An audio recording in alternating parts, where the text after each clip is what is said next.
Dark web, internet का एक ऐसा कोना जिसके बारे में बहुत कम लोग जानते हैं। Tonight, Scene 10 is getting an exclusive look at the dark web. Nearly 300 people were arrested worldwide, focusing on a dark web marketplace. This person is selling. एक ऐसी जगह जहां पर सारी इलीगल एक्टिविटीज होती है।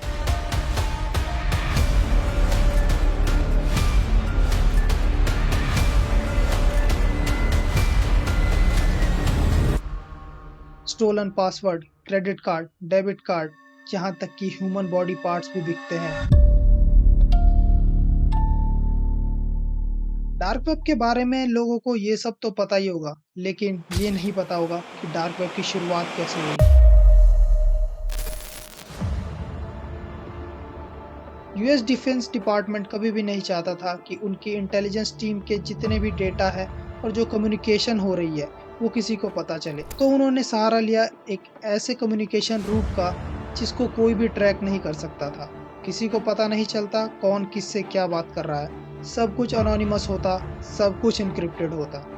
और यहीं से जन्म हुआ डार्क वेब और उसकी इलीगल एक्टिविटीज का। जो डार्क वेब है उसकी एक खास बात है कि तुम अपने सिंपल क्रोम ब्राउजर वगैरह, फायरफॉक्स, इन सब से उसको ब्राउज नहीं कर सकते। उसके लिए तुम्हें एक स्पेसिफिक टाइप ऑफ सॉफ्टवेयर की जरूरत पड़ेगी जिसका नाम है टॉर ब्राउजर। और ऐसा भी नहीं है कि तुम टॉर डाउनलोड करते साथ ही डार्क वेब पे चले जाओगे। उसके लिए तुम्हें एड्रेस भी पता होना चाहिए कि तुम्हें कहाँ जाना है, और वो होती है डार्क वेब की वेबसाइट। और उसमें भी एक खास बात है कि डार्क वेब की जो वेबसाइट्स होती हैं वो .com, .in, .edu या .org इन सब से एंड नहीं होती, वो .onion से एंड होती है। सारी चीजें सही चल रही थी। यूएस डिफेंस अपनी बातें भी अच्छे से शेयर कर रहा था, अनोनिमसली बिल्कुल। पर तभी गवर्नमेंट ने एक ऐसा स्टेप लिया जो कि उनके लिए ही भारी पड़ गया।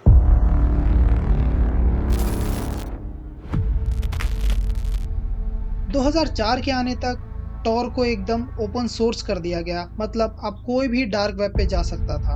और लोगों ने ये सोचा कि गवर्नमेंट ने इसे ओपन सोर्स और पब्लिक इसलिए किया है ताकि हम सबको सिक्योरिटी मिले, हम सब अपनी बात को अच्छे से कह पाए, अनोनिमसली कह पाए, जर्नलिस्ट और एक्टिविस्ट इन सबको सपोर्ट मिले। पर बात तो कुछ और ही थी।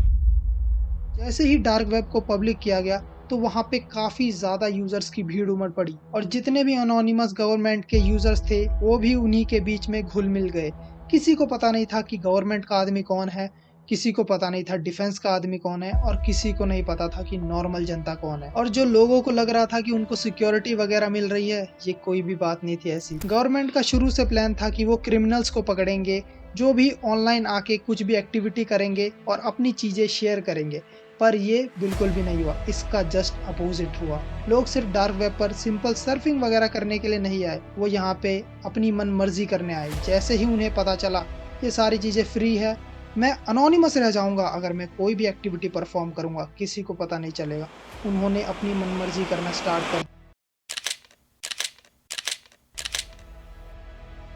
उन्होंने अपनी खुद की वेबसाइट बनाना स्टार्ट कर दिया जहां पे वो ड्रग्स, असैसिनेशन, पैसे देके किसी को मरवाना, या फिर बॉडी पार्ट्स, गन्स, जितने भी वेपन्स हैं वो सारी चीजें लिस्ट करने लग गए और सारी बेचना भी शुरू करने लग गए।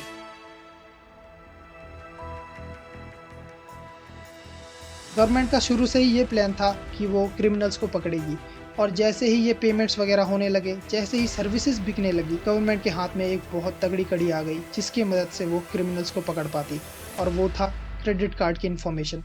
आप जब भी कोई सर्विस बाय करते हो तो आपको उसके लिए पैसे देने पड़ते हैं, और वो पैसे उन्होंने डेबिट कार्ड और क्रेडिट कार्ड की मदद से देना शुरू कर दिया, जिसकी वजह से उनकी इन्फॉर्मेशन गवर्नमेंट के पास चली गई। भले ही वो अनोनिमस थे, लेकिन क्रेडिट कार्ड और डेबिट कार्ड की इन्फॉर्मेशन तो अनोनिमस नहीं रह सकती ना। उसकी मदद से उन्होंने क्रिमिनल्स को पकड़ना शुरू कर दिया। लेकिन वहीं पे एक चीज आती है जो कि गवर्नमेंट के भी होश उड़ा चुकी होती है। अब सिचुएशन हाथ से बाहर हो रही थी। लोगों ने एक ऐसी टेक्नोलॉजी का यूज करना शुरू कर दिया था जिसको गवर्नमेंट भी ट्रैक नहीं कर सकती थी, और वो टेक्नोलॉजी थी बिटकॉइन। बिटकॉइन एकदम अनट्रेसेबल है, उसको कोई ट्रेस नहीं कर सकता। अब बिटकॉइन और टॉर ब्राउजर के सहारे जो क्रिमिनल्स थे वो एकदम अनट्रेसेबल हो गए थे, कोई भी उनको ट्रेस नहीं कर सकता था। और उन्होंने अपनी जितनी भी क्रिमिनल एक्टिविटी है वो पीक पे करना स्टार्ट कर दी। वो सबसे ज़्यादा बहुत अमाउंट में ड्रग्स बिकने लग गए, बहुत अमाउंट में body parts, guns. After the sale, federal authorities traced the two guns and found they were used in the deadly Roxborough High School shooting that killed a 14-year-old boy and injured 4 others. जितना हो सकता था government ने अपनी तरफ से बंद करने की कोशिश की इन वेबसाइट्स को। वो भी कुछ 1-2 वेबसाइट से बंद कर पाए। लेकिन जैसे ही एक वेबसाइट बंद होती, उसकी जगह 4 वेबसाइट वैसे ही बन जाती थी। और मैं एग्जैजरेट भी नहीं कर रहा हूँ, ये रियलिटी है। मैं तुमको आने वाले वीडियोस में वो कवर करके बताऊंगा किस तरीके से ये सब हो रहा था। गवर्नमेंट ने बहुत कोशिश की, पर अभी भी डार्क वेब पे ऐसी वेबसाइट्स हैं जो गवर्नमेंट के कंट्रोल में नहीं है, जिनका कुछ नहीं हो सकता, जिन पे कोई रेगुलेशन नहीं है, कोई उनको बंद नहीं कर सकता।